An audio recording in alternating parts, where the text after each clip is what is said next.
proceed. Kumar ji brief about yourself Amit. Sir, मेरा नाम अमित कुमार शर्मा है और मैं भरतपुर डिस्ट्रिक्ट से हूँ और मेरे पिताजी एक फार्मर हैं और मैं अभी Uttar Pradesh power corporation transmission limited में एज ए जूनियर इंजीनियर कार्य कर रहा हूँ। मैंने अपनी बीटेक 2015 में कंप्लीट की है Jaipur engineering college research centre Jaipur से ही और अपना डिप्लोमा भरतपुर में डीक से कंप्लीट किया था सर। क्या हॉबीज अमित, क्या करते हैं स्पेयर टाइम में? हॉबीज क्या है, क्या करते हैं स्पेयर टाइम? सर, मैं फ्लूट प्ले करता हूँ और मेडिटेशन करना मेरी हॉबी है। अच्छा, तो मुझे कुछ एक दो स्टेप बताएंगे मेडिटेशन में, या चलो मुझे ये बताओ कि मेडिटेशन जो है जी आपकी मेंटल हेल्थ के लिए अच्छा माना जाता है। जी ठीक है, तो किस वे में वो अपने आपकी मेंटल हेल्थ को स्ट्रॉन्ग करता है? सर, वो एक तो माइंड को प्योर रखता है। कैसी ऐसी आंतरिक प्रक्रियाएं हैं जिससे वो आपके मेंटल हेल्थ को स्टेबल रखता है? सर, वो माइंड को रिलैक्स कर देता है एकदम। जैसे हम विचार सुनने की अवस्था में पहुंचते हैं तो वो एकदम से मेंटल जो स्ट्रेस होता है उसको ख़त्म कर देता है और मेंटल स्ट्रेस ही मोस्टली थकान होती है माइंड की, तो उसको ख़त्म कर देता है तो हम रिलैक्स महसूस करते हैं। आप एज अ जे काम कर रहे हैं? जी ठीक है, क्या वर्क रिस्पॉन्सिबिलिटी है आपकी? सर, मेरे को एक अभी 132 केवी सब स्टेशन पे लगा रखा है और वहाँ पे मैं मेंटेनेंस एंड ऑपरेशन का कार्य देख रहा हूँ। उसमें सर मेरे को लाइन में मेंटेनेंस से संबंधित कार्य करने पड़ते हैं और उपकेंद्र पर पूरा ऑपरेशन का कार्य मेरे को करना पड़ता है और साथ ही मेंटेनेंस का कार्य मैं संभाल रहा हूँ। तो आप 3 साल से बेसिकली कार्य कर रहे जी हैं। ठीक है, मुझे कोई अपना एक यू कैन से कि बहुत बड़ा चैलेंज बताओ जो ड्यूरिंग जॉब आपके सामने आया हो। सर, ऐसा तो अभी कोई नहीं आया। एक बार क्या हुआ था कि हमारे बारिश पड़ रही थी सब स्टेशन पे, तो ट्रांसफार्मर लगे हुए हैं 63 MV के ट्रांसफार्मर है सर। तो उसमें क्या होता है एकदम से धुआं निकलने लग गया था ट्रांसफार्मर से। तो मैं उस समय अपने क्वार्टर पे था तो मेरे पास फ़ोन आया अपने जो सबऑर्डिनेट है उनका कि इसमें धुआं निकल रहा है। तो मैंने तुरंत वहाँ पहुँच करके उसको बंद करवाया ट्रांसफार्मर को और अपने जो है हायर अथॉरिटीज़ को कॉल किया। उनके कहने पर मैंने उसकी मैगरिंग करी और मैगरिंग करने के बाद उसको चार्ज किया। ये सर अब तक का मेरा जो है। आपको रिपोर्ट किसको करना होता है? सर, मेरे को अपने सब डिविजनल ऑफिसर को।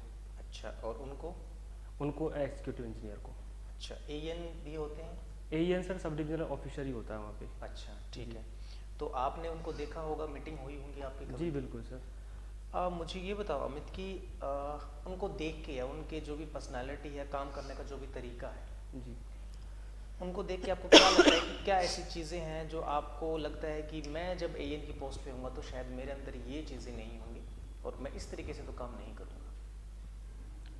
सर, एक तो उनके जो हमारे एसडीओ सर हैं उनके अंदर जो है कि अपने सबऑर्डिनेट को दबाना, प्रेशराइज रखना हमेशा, वो चीज़ मेरे अंदर नहीं होगी। क्योंकि उनसे एक चीज़ मैंने ये सीखी है कि अगर सबऑर्डिनेट को हम दबाते हैं तो हमारा काम जो है प्रॉपर तरीके से हो नहीं पाता है और उसमें जो है टाइम डिले भी हो जाता है। तो मैं अपने सबऑर्डिनेट को एक तो प्रेशराइज नहीं रखूँगा, उनको उनके साथ फैमिलियर बिहेवियर करूँगा। मेरा लास्ट क्वेश्चन है अमित जी कि आप जिस डिपार्टमेंट में हैं अभी, जी। ठीक है, मुझे उसकी 2-3 कमियां बताइए और आप उसको कैसे दूर करेंगे वो बताइए। सर, हमारे डिपार्टमेंट में मेनली जो फोकस चल रहा है अभी वो जो ट्रांसमिशन लॉस हैं उनको कम करने पर चल रहा है। तो अभी यूपी के ट्रांसमिशन लॉस समथिंग 28% चल रहे हैं, तो ये मुख्य प्रॉब्लम हमारी है। दूसरा सर ये है कि जो शटडाउन्स वगैरह जो होते हैं हमारे यहाँ पे, उनमें सर डिले बहुत ज़्यादा हो जाता है ड्यू टू कॉन्ट्रैक्टर लेबर, जो है लेबर सही टाइम से नहीं पहुँच पा रही है और मटेरियल्स उपलब्ध नहीं है हमारे स्टोर में। तो ये समस्याएं सर हमारे यहाँ अभी हैं, इन्वेंट्री की प्रॉब्लम मिल रही। ठीक है सर। ये बताइए कि जो सबसे हाई स्टार्टिंग टॉर्क कौन सी मोटर का होता है? सर, डीसी सीरीज मोटर का सबसे हाई स्टार्टिंग टॉर्क होता है। अच्छा, तो अभी अगर अपन देखें तो जो डीसी मोटर्स हैं लगभग अगर जितने भी प्रैक्टिकल एप्लीकेशन हम लोग एसी मोटर्स यूज़ करते हैं, तो ऐसा क्यों? एसी को यूज़ करने के पीछे मेनली पर्पस क्या है? सर, एसी मोटर में भी जो इंडक्शन मोटर होती है अपनी 3 फेज इंडक्शन मोटर, उसका भी टॉर्क इतना कम नहीं होता है कि उसको डीसी सीरीज मोटर से रिप्लेस किया जाए। और दूसरा ये है कि एसी सप्लाई जो है हमारे घरों तक आसानी से पहुंच रही है, क्योंकि डीसी में ट्रांसफार्मर की अवेलेबिलिटी नहीं होती है, तो एसी ट्रांसमिशन हो रहा है। नहीं, वो तो ठीक है, लेकिन डीसी में ऐसी क्या प्रॉब्लम थी कि आपको एसी की तरफ स्विच होना पड़ा? अभी अगर अब most of the practical application अगर अपन देखें तो वहाँ पे हम लोग एसी यूज़ करते हैं, है ना। एसी मोटर्स ही तो यूज़ करते हैं। अगर आप फ़ैन की बात कर लें या कहीं पे भी कुछ भी बात कर लें तो आप एसी मोटर्स ही यूज़ करते हैं मेनली, है ना, सिंक्रोनस या इंडक्शन। तो वहाँ पे अगर अपन बात करें तो आपके पास ऐसा डीसी में क्या प्रॉब्लम हो गई कि आपको एसी की तरफ स्विच होना पड़ा? सर अगर डीसी मोटर की ही बात की जाए तो हाँ। सर उसका मैं अभी रिकॉल नहीं कर पा रहा हूँ। बाकी हमारे यहाँ पे रेक्टिफिकेशन की प्रॉब्लम होगी अगर हम डीसी मोटर यूज करेंगे तो हाँ, रेक्टिफाई करना पड़ेगा इस सप्लाई को पहले, तो उसके लिए अलग से अरेंजमेंट करना पड़ेगा, तो वो थोड़ा कॉस्टली हो जाएगा। अच्छा, डीसी मोटर में एक कम्यूटेटर होता है, जी वो क्या होता है? सर, कम्यूटेटर एसी को डीसी में कन्वर्ट करता है। एसी को डीसी में जी, और कन्वर्ट डीसी को एसी में अगर वो जनरेटर में हो तो। अच्छा, तो ये बताइए कि अगर मान लीजिए कि आपके पास सेलिंग फैन है जी, ना? तो सेलिंग फैन में कौन सी मोटर यूज़ करते हैं? सीलिंग फैन में sir single phase induction motor use होती है। उसमें स्टार्टिंग मेथड कौन सा यूज़ करते हैं? स्टार्ट सर उसमें कैपेसिटर, परमानेंट कैपेसिटर यूज होता है। परमानेंट कैपेसिटर यूज़ होता है। अच्छा, लेट अस सपोज कि आपके पास एक सेलिंग फैन है ना जी। वहाँ पे आपके पास सिंगल फेज इंडक्शन मोटर में एक सेलिंग फैन का लोड है ना। जी तो अब वहाँ पे जो उसका रोटर है, तो रोटर का रेजिस्टेंस हाई जी है ना, तो वो ऐसा क्यों रखते हैं रोटर का sir, rotor resistance? Resistance high रखने से ये होता है कि एक तो जो टॉर्क है उसका, जो स्पीड टॉर्क कर्व है वो जी। इम्प्रूव हो जाता है। वो तो अगर स्टार्टिंग मेथड अपन यूज़ करते हैं कैपेसिटर स्टार्ट कैपेसिटर रन, तो वहीं से इम्प्रूव हो जाता है। नहीं सर, अगर रेजिस्टेंस को उसमें ज़्यादा रखते हैं तो उससे इम्प्रूवमेंट का क्या टॉर्क पे मतलब? फर्क पड़ता है। अच्छा, क्या torque? Torque is inversely proportional to resistance, rotor resistance. अच्छा, तो इससे क्या होगा? सर अगर रेजिस्टेंस अगर इन्वर्सली प्रोपोर्शनल है तो टॉर्क तो कम हो गया। सर थोड़ा मिस हो रहा है, एक सेकंड। उसमें सर दो कंडीशंस होती हैं। स्टार्टिंग में तो वो जो टॉर्क है वो रोटर रेजिस्टेंस के प्रोपोर्शनल होता है, ठीक है। और बाद में वो जो है रोटर रेजिस्टेंस के इन्वर्सली प्रोपोर्शनल हो जाता है। तो स्टार्टिंग टॉर्क को मेनली इंप्रूव करने के लिए हम रेजिस्टेंस को बढ़ा सकते हैं।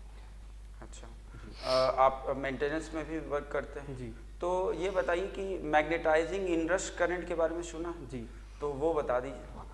सर, मैग्नेटाइजिंग रेजिस्टेंस जब हम ट्रांसफार्मर को चार्ज करते हैं तो उस कंडीशन में एक करंट फ्लो होता है ट्रांसफार्मर में, जो कि प्राइमरी साइड ही फ्लो होता है, और उसको इनरश करंट बोलते हैं। ठीक है।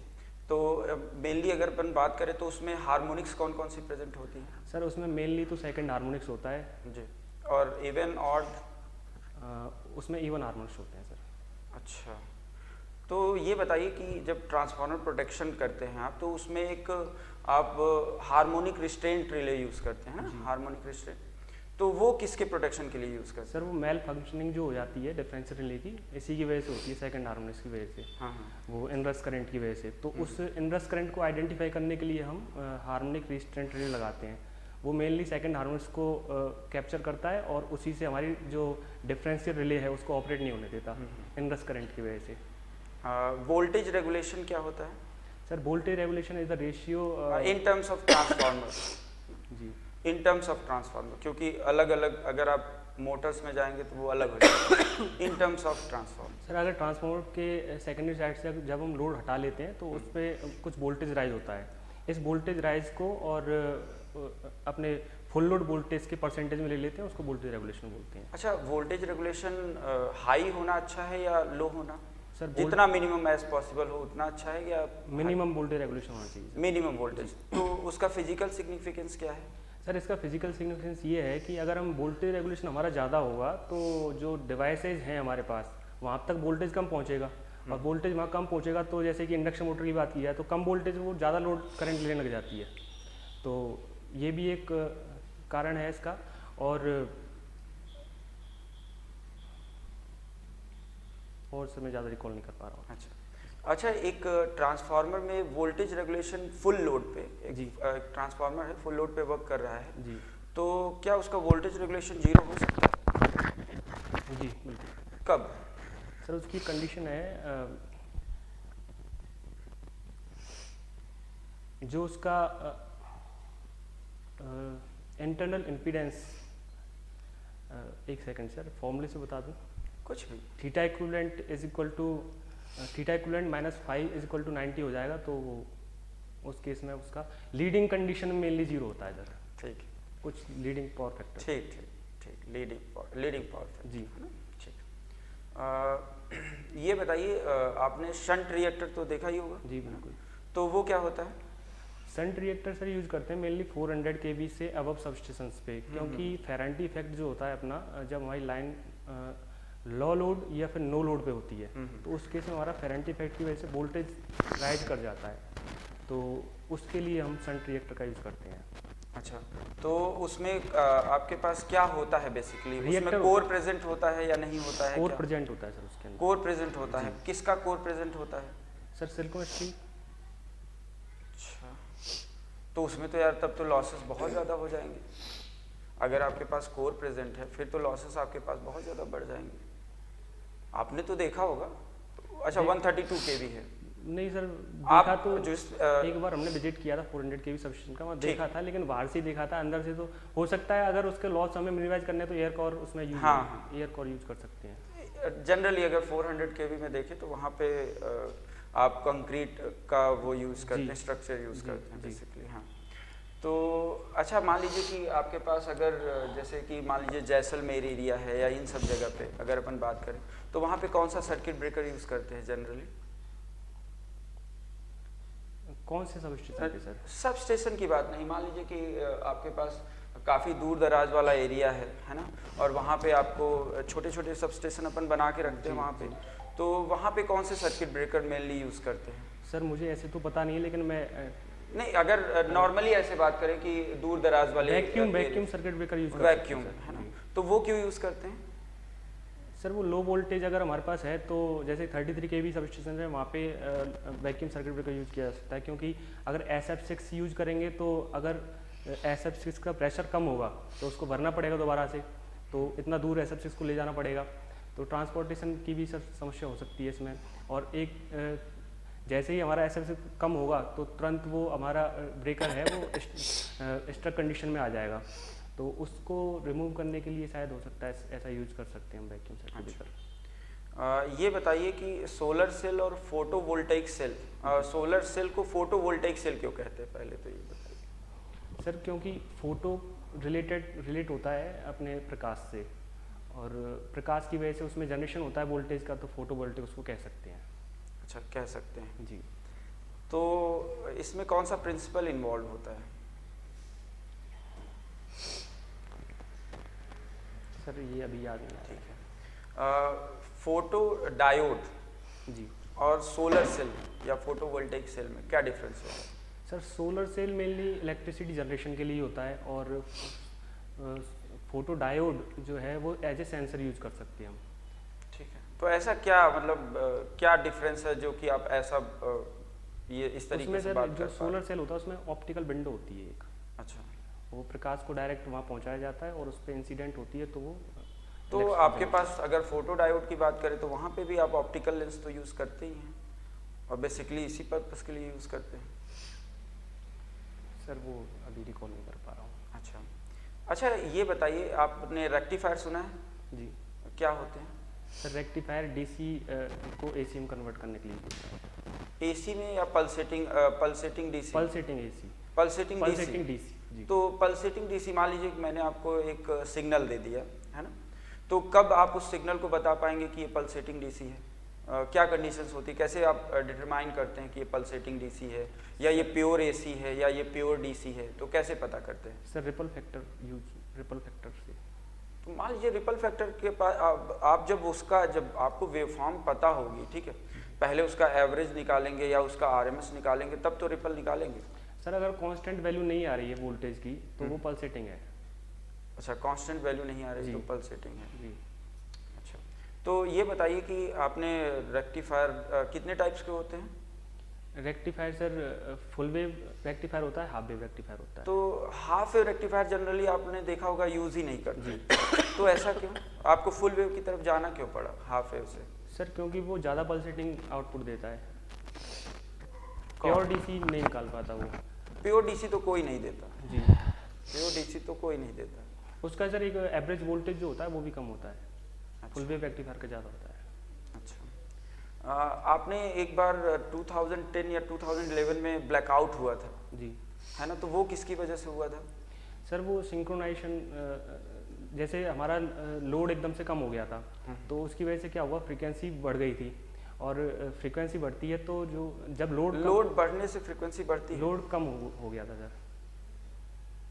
अच्छा सर रिकॉल नहीं कर पा रहा हूँ। चलिए मैं यस अमित।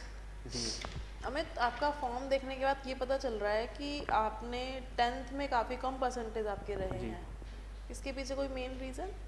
मैम मैं 10th क्लास में 12 ईयर का था, तो उस समय इतनी समझ नहीं थी पढ़ाई करने की, तो खेल खेल में पेपर दिए थे, इसलिए कम रह तो गए। सेम टू सेम 12th में बात की जाए तो आपने पहले आर्ट्स लिया, जी उसके बाद सडनली आपका माइंड चेंज हुआ और आप डिप्लोमा इलेक्ट्रिकल डिप्लोमा में चले गए, जी मैम। ऐसा क्यों?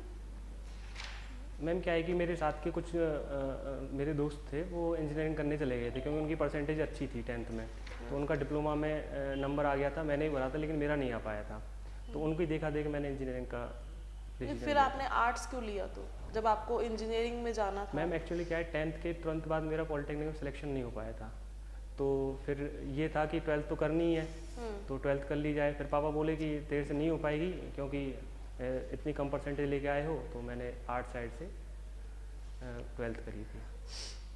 चलिए, यदि बात की जाए अमित आपके डिपार्टमेंट की, पीएचडी डिपार्टमेंट आपने डाला है ना? जी मैम।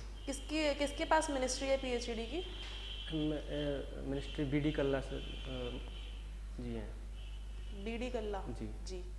क्या नाम है उनका, फुल नेम क्या है बीडी कल्ला? बल्लू की दास कल्ला। चलिए, आपको क्या लगता है एज अ एएन आपका क्या रोल होने वाला है पीएचडी डिपार्टमेंट में? मैम एज ए एन देखा जाए तो एन के पास डीडीओ पावर होती है, और उसके पास एक स्टाफ होता है जिससे कि वो अपने जो है कार्य जो उसको दिए जाएंगे उनको इम्प्लीमेंट कर सकते हैं। और ये जल विभाग का कार्य है, तो मेनली घर घर तक जो नल कनेक्शन अब दिए जा रहे हैं, जेजेएम जो जल जीवन मिशन योजना चल रही है, उसमें भी हमारा पार्टिसिपेशन होगा। नहीं, एएन का क्या रोल रहता है, मेरा बेसिक क्वेश्चन ये है। मैम एन का मेनली तो प्लानिंग में रोल प्लानिंग रहता है। का। जी। चलिए, आप मुझे ये बताइए कि आप अपने आप को 5 साल बाद कहाँ इमेजिन करते हैं? मैम मैं 5 साल बाद देखना चाहता हूँ कि मैं जो अपने कार्य कर रहा हूँ उसमें मैं बहुत अच्छा कर पाऊँ, और मेरे पास बहुत अच्छी नॉलेज हो, जिससे कि मेरी जगह इस डिपार्टमेंट में बहुत अच्छी पहुँच हो। और मैम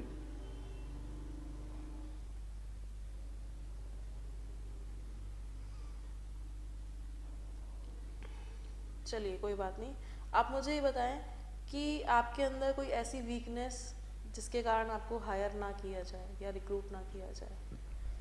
मैम ऐसी तो मेरे अंदर कोई वीकनेस नहीं लगती मुझे कि मुझे हायर ना किया जाए, क्योंकि इसमें मेनली टेक्निकल कार्य है और वो मैं अच्छे से डील कर सकता हूँ और पब्लिक डीलिंग में कर सकता हूँ। अगर वीकनेस की बात की जाए तो मैम मेरे अंदर ना कहने की जो है, मैं ना नहीं कह सकता किसी को, ये मेरे अंदर बस प्रॉब्लम है, और बाकी तो ऐसी कोई मेरे अंदर प्रॉब्लम नहीं है। आप किसी को ना नहीं कह सकते। जी।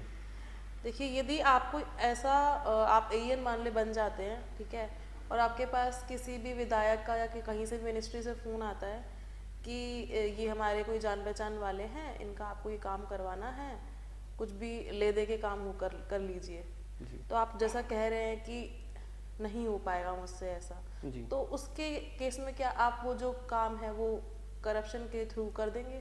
नहीं मैम, पहले मैं देखूंगा कार्य क्या है। अगर कार्य लीगल होगा तो मुझे कोई प्रॉब्लम नहीं है करने में, अगर कार्य लीगल है। लेकिन अगर कार्य लीगल नहीं है तो मैं अभी इस वीकनेस को अपनी इम्प्रूव कर रहा हूँ धीरे धीरे।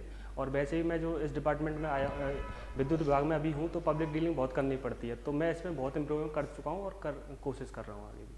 चलिए, आप भरतपुर से हैं, ठीक है, मैं भरतपुर से नहीं हूँ जी। मुझे बताएं भरतपुर के बारे में। मैम भरतपुर को लोहागढ़, दूसरा नाम लोहागढ़ भी है और राजस्थान का पूर्वी द्वार भी कहा जाता है।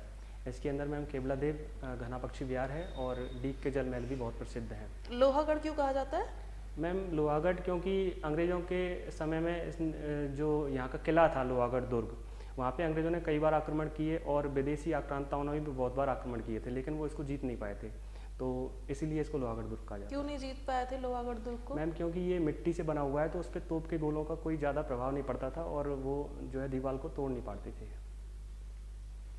चलिए, मेरा लास्ट क्वेश्चन है आपसे। आप मुझे बता दीजिए कि आपको हम क्यों हायर करें? आपके अंदर ऐसी क्या यूनिकनेस है कि आपको हायर करें हम? मैम, एक तो मैं जिस डिपार्टमेंट अभी कार्य कर रहा हूँ उसमें पब्लिक डीलिंग और कॉन्ट्रैक्टर डीलिंग बहुत ज़्यादा है, तो वो मैं अच्छी तरह सीख चुका हूँ। और जो ये डिपार्टमेंट है PHED, इसमें भी मेरे को आगे यही कार्य करना है, तो एक अच्छा एक्सपीरियंस मेरे को है इस चीज़ का। दूसरा, टेक्निकल स्किल्स भी मेरी मैम बहुत अच्छी हैं और मैं इलेक्ट्रिकल इंजीनियरिंग का जहाँ भी मेरे को लगेगा वहाँ मैं इसका यूज़ कर सकता हूँ। तीसरा, मैम जहाँ मैं अभी वर्क कर रहा हूँ वहाँ पे मेरे को सिविल इंजीनियरिंग और मैकेनिकल इंजीनियरिंग के कैंडिडेट्स के साथ भी कार्य करना पड़ता है, तो उनके साथ मेरी डीलिंग अच्छी होती है। और यहाँ PHED में भी जब मैं वर्क करूँगा तो यहाँ पे बहुत कुछ वर्क जो है वो सिविल और मैकेनिकल विंग का है, तो मेरे को यहाँ पे भी डील करने में बहुत। चलिए, थैंक यू अमित सर। सो अमित, आपका इंटरव्यू ओवर होता है, फीडबैक आप होगा। देखिए, यही शर्ट पहन के जाने वाले हैं? नहीं सर, लाइट शर्ट डालना। ठीक है, ठीक है। कॉन्फिडेंस आपका अच्छा है, ठीक है। बॉडी पोस्चर भी आपका बेहतरीन है, प्रेजेंस आपकी अच्छी है, कोई इशू नहीं है इसके अंदर, ठीक है। कुछ ऐसी बातें जैसे अगर इंट्रोडक्शन में आपसे पूछा जाता है तो फैमिली बैकग्राउंड को आप मेंशन ना करें, ठीक है। My father is farmer and like that, ठीक, कोई करने की ज़रूरत नहीं है, ठीक है। और दूसरा है कि जिस आप डिपार्टमेंट में उसको क्रिटिसाइज़ ना करें और अपने सीनियर्स को भी क्रिटिसाइज़ ना करें। बस मैं आपसे वही बात निकलवाना चाहता था और आप बेसिकली उस ट्रैप में चले भी गए। आपने AN सर के बारे में बोला कि SSM में नहीं करूँगा, ठीक है। उसको आप और बेहतरीन तरीके से लेके जाओ इस क्वेश्चन को, अगर आपसे ऐसा क्वेश्चन आता भी है तो, कि सर एज सच ऐसा कुछ नहीं है। हालांकि नेगेटिव तो नहीं है, मुझे कुछ उनसे सीखने को ही मिला है, ठीक है। जो मेरे अगर मैं एज अ AN बनता हूँ तो मेरे उस एप्टीट्यूड में बहुत काम आएगा, तो कुछ एक दो चीज़ें आप उसके अंदर ऐड कर सकते हैं, ठीक है। वीकनेस के अंदर आपने बोला कि आप ना नहीं कह सकते हैं जी, बट आप फिर उस ट्रैप में चले गए। मैम ने पूछा कि अगर आपसे कुछ ब्राइट देके करवाया जाए काम, तो आपने बोला कि मैं इम्प्रूव कर रहा हूँ जी। आप इसको बिल्कुल कट ही कर दो जी, बिल्कुल। आप बोलो, अगर आप ये बोलना चाहते हो वीकनेस, तो आप बोलो कि मतलब जो ब्लंडर चीज़ें होती हैं, ठीक है, वो तो मैं बिल्कुल भी नहीं करूँगा, उसमें तो फॉरवर्डली मैं कर सकता हूँ ना, ठीक है। कुछ नॉर्मल चीज़ें हैं जो मैं नहीं कर पाता हूँ और मेरे जो पर्सनल रिलेशंस हैं उनमें मैं कभी कभार ना नहीं कर पाता हूँ जी, ठीक है। तो प्रोफेशनल के साथ मिक्स नहीं करना है आप जी, ठीक है। बाकी कोई इशू नहीं था, HR वाइज आपका अच्छा था, ठीक है सर, ठीक है। देखिए, आपका जो टेक्निकल है, पावर सिस्टम, मशीन, ये सारी चीज़ें अच्छी हैं। थोड़ा सा जो आपको इम्प्रूवमेंट चाहिए वो एक बार सोलर सेल या इन सब के बारे में पढ़िए, क्योंकि जो काम है आपके पास तो वहाँ पे सोलर सेल का भी आपके पास कुछ ना कुछ तो लगा ही रहता है ना, तो वहाँ पे हल्का फुल्का जो है इम्प्रूवमेंट आपका जहाँ पे है, तो आप अदरवाइज पावर सिस्टम और इन सब में तो कोई दिक्कत है ही नहीं, तो थोड़ा सा आप इस पे इम्प्रूवमेंट कीजिए, है ना। थोड़ा सा डायोड या इन सब के बारे में थोड़ा सा देख लीजिए, और बाकी सब कुछ ठीक, कोई दिक्कत नहीं। अमित, मेरा तो पॉइंट सर ने कंक्लूड कर ही दिया है ना। और एक चीज़ ये भी कहना चाहूँगी मैं कि आप अपना एक एम बनाएं कि 5 साल बाद आप अपने आप को कहाँ देखते हैं, है ना जी। आप मतलब उसको कंक्लूड ही नहीं कर पाए अपने आंसर को, है ना। तो मैम इसका परफेक्ट आंसर क्या होना चाहिए? इसका परफेक्ट आंसर ये है कि एज अ AN अब आप पोस्टेड होते हैं, उसके 5 साल के प्रमोशन के बाद कहाँ पहुँचेंगे आप, वही आपका एम। अच्छा, सिंपल, ठीक है, ठीक है। आप जिस पोस्ट के लिए फाइट कर रहे हैं, seriously you are fighting for that, ठीक है। तो आप अपने आप को वहीं देखेंगे जिस उस पोस्ट पे होगी जी, बस ठीक है। If you really like the video, please hit the like button, share the video, subscribe to our YouTube channel and press the bell icon for the latest updates. Thank you.